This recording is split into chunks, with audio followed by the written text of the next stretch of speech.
What is up, everybody? How are you guys doing today? And hopefully it is good. On today's movie review, we are going to be talking about the brand new Netflix horror movie that just dropped, Bird Box.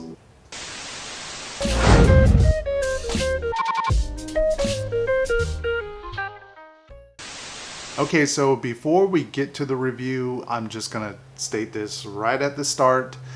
This movie is not a carbon copy of It's a Quiet Place. It's not a cheap knockoff. I know a lot of reviews and a lot of folks, when they get to see this movie, they're going to say just that it's a quiet place, but you're just replacing one thing with another.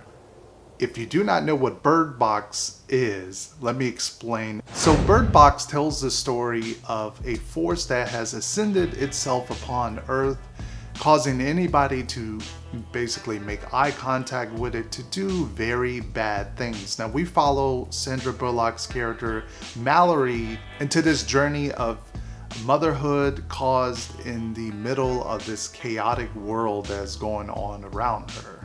And they do a really good job with building her character. At the start, we get to see her be very almost vengeful and very strong-willed.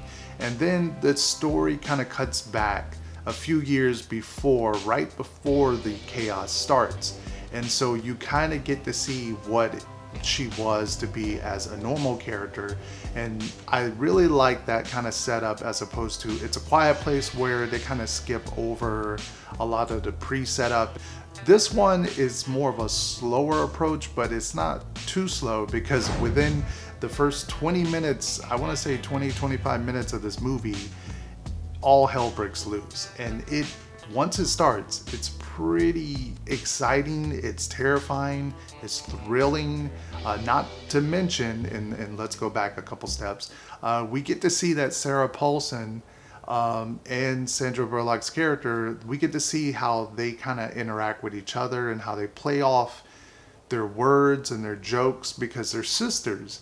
And we get to see that bond that they have. Condition. Condition? It's called pregnancy. It's okay to say it out loud.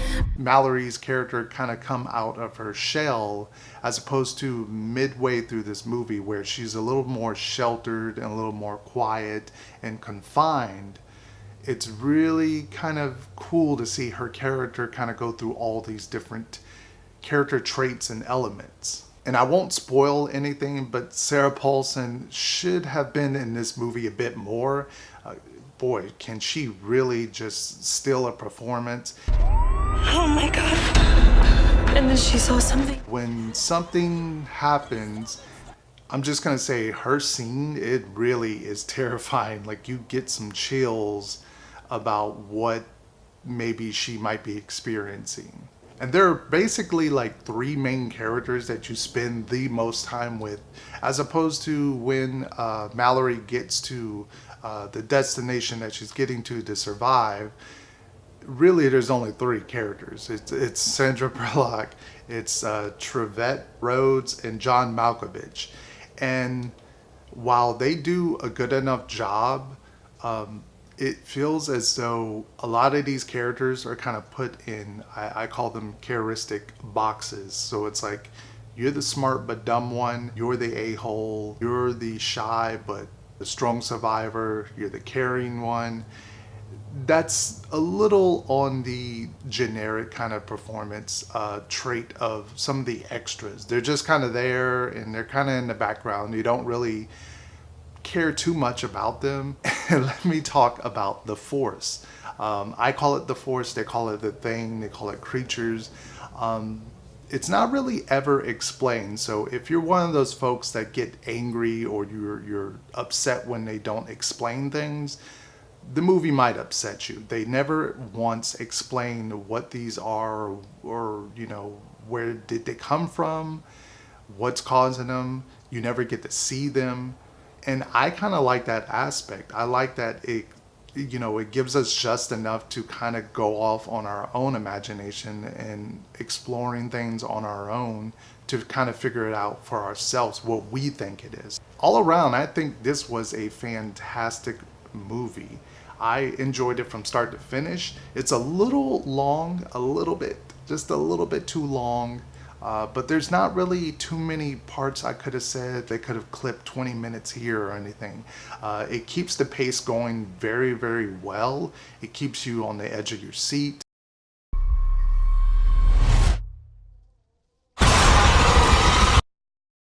They're not just cooped up in the house and it's that type of drama.